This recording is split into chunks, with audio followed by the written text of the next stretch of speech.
მოგესალმებით ეთერშია დასოტევი საინფორმაციო გამოშვება დღის მთავარ სიახლეებს მარიამ ელიავა გაგაცნობთ. ჩვენ ამერიკულ მხარეს ვთავაზობთ საქართველოსა და ამერიკის შეერთებულ შტატებს შორის სტრატეგიული პარტნიორობა კონკრეტული გზამკვლევით სუფთა ფურცლიდან აღდგეს. ამის შესახებ პრემიერ-მინისტრმა ირაკლი ყობახიძემ საქართველოსა და ამერიკას შორის ურთიერთობებზე საუბრისას განაცხადა. ყობახიძის თქმით, თუ ამერიკის მხრიდან იქნება ანალოგიური ინტერესი, ურთიერთობები გადაიტვირთება. შიდა სამზარეულოზე ვერ ვისაუბრებთ ჩვენი მხრიდან, რაც მთავარია სრული მზაობაა იმისათვის, რომ ქართულ-ამერიკული ურთიერთობები გადაიტვირთოს. უფრო მეტიც, ჩვენ ამერიკულ მხარეს ვთავაზობთ საქართველოსა და ამერიკის შეერთებულ შტატებს შორის სტრატეგიული პარტნიორობა კონკრეტული გზამკვლევით სუფთა ფურცლიდან აღდგეს. თუ იქნება ამერიკის მხრიდან ანალოგიური ინტერესი, რა თქმა უნდა, ურთიერთობები გადაიტვირთება. რა თქმა უნდა, დაველოდებით პრეზიდენტის ადმინისტრაციის პოზიციას, განაცხადა ყობახიძემ. ამასთან ყობახიძე გამოეხმაურა აშშ-ის პრეზიდენტ დონალდ ტრამპის განცხადებას უკრაინაში ომის შესაძლო თავიდან არიდებასთან დაკავშირებით და აღნიშნა, რომ ნებისმიერი ომის თავიდან აცილებაა შესაძლებელი. თუ გვინდა რომ ძალა ჰქონდეს, ხალხს უნდა შემოვიღოთ რეფერენდუმები მიმდინარე საკითხებზე, როგორც ეს ხდება შვეიცარიაში. ამის შესახებ კოალიცია ძლიერი საქართველოს ერთ-ერთმა ლიდერმა ანა დოლიძემ სოციალურ ქსელში დაწერა. დოლიძემ გამოაქვეყნა ვიდეო, სადაც ის საპროტესტო მოძრაობაში მონაწილე ხალხს ქართული პოლიტიკის განახლების გზამკვლევს თავაზობს. Facebook-ში ანა დოლიძის მიერ გამოქვეყნებულ პოსტს პრესამსახური ავრცელებს. სისტემას განახლება სჭირდება, მაგალითად საჭიროა ბარიერის დაწევა. 5%-იანი ბარიერი ხელს უწყობს იმას, რომ ქართული პოლიტიკური სივრცე ვერ განახლდეს. ამის შესახებ კოალიცია ძლიერი საქართველოს ერთ-ერთმა ლიდერმა ანა დოლიძემ განაცხადა. მისი თქმით, ხალხში ქართული პოლიტიკის განახლების წყურვილია. ვინც პროტესტში მონაწილეობს, უნდა მოვითხოვოთ ბარიერის დაწევა. საქართველოს კონსტიტუციაში 5%-იანი ბარიერი წერია. საქმე ისაა, რომ ეს მაღალია. ეს ბარიერი ხელს უწყობს იმას, რომ ქართული პოლიტიკური სივრცე ვერ განახლდეს. ამას სჭირდება კონსტიტუციური ცვლილება. ეს შემდგომმა პარლამენტმა უნდა გააკეთოს, განაცხადა ანა დოლიძემ. ამერიკის პრეზიდენტი დონალდ ტრამპი ამბობს, რომ ევროკავშირი უსამართლოდ ექცევა ამერიკას. ჩვენ რაღა უნდა ვთქვათ მაშინ, ჩვენ საქართველოს ქართველებმა რაღა უნდა ვთქვათ. ამის შესახებ ქართული ოცნების გენერალურმა მდივანმა კახა კალაძემ ჟურნალისტებს განუცხადა. მისივე თქმით, ევროკავშირი საქართველოს ქართველებს უსამართლოდ ექცევა. გარდა ამისა, კალაძემ ჟურნალისტებთან აშშ-ის ახალი ადმინისტრაციის პირობებში საქართველოს აშშ-ის ურთიერთობებზეც ისაუბრა. როგორც კალაძემ განმარტა, მას ძალიან დიდი იმედი აქვს, რომ ახალი ადმინისტრაცია, რომელიც რამდენიმე დღეა შეუდგა მუშაობას, საქართველოსთან მიმართებით სამართლიანები იქნებიან. რა თქმა უნდა, არავის სიამოვნებს ის ვითარება და ურთიერთობები, რაც წინა ადმინისტრაციასთან იყო. ესეც რა თქმა უნდა დაფუძნებულია სიცრუეზე, ტყუილზე. გვინდა რომ გადაიტვირთოს აღნიშნული ურთიერთობები და გავაგრძელოთ მეგობრული პარტნიორული ურთიერთობა. ეს არის ჩვენი დამოკიდებულება, აღნიშნა კალაძემ.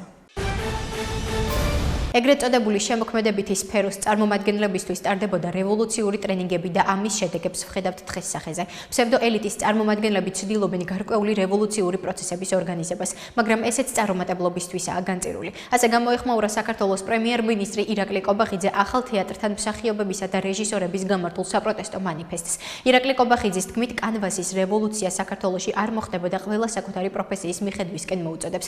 ასევე ირაკლი ყობახიძემ ოპოზიციაზეც ისაუბრა და განაცხადა, რომ მათ ხალხის მხარდაჭერა არ აქვს, რის გამოც გეგმების რეალიზებას ვერ ახორციელებენ. ასევე პრემიერი ოპოზიციას ამ წლის თვითმმართველობის არჩევნებში ბედის ცდისკენ და 2028 წლის არჩევნებისთვის მომზადებისკენაც მოუწოდებს.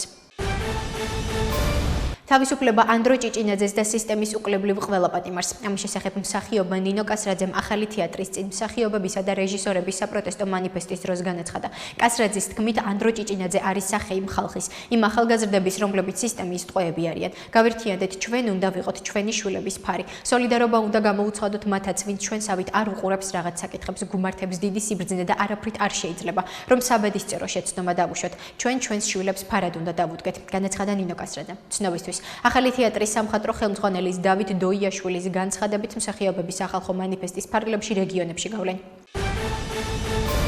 პრემიერ-მინისტრი ირაკლი ყობახიძის განცხადებით სამთავრობო კომისიის ხდომაზე ახალი სტადიონის მშენებლობაზე იმსჯელეს, რომელიც 70,000 მაყურებელზე იქნება გათვლილი და თბილისის გარეუბნებში აშენდება.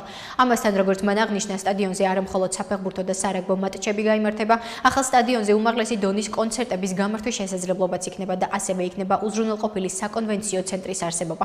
ამასთან, როგორც ყობახიძემ აღნიშნა, ახალი სტადიონის მშენებლობა 2026 წლის აპრილში დაიწყება. საქართველოს სახალხო დამცველი ევროპის საბჭოს ადამიანის უფლებათა კომისარს მაიკლ ოფლაერტის შეხვდა. ამის შესახებ ინფორმაცია სახალხო დამცველის აპარატი ავრცელებს.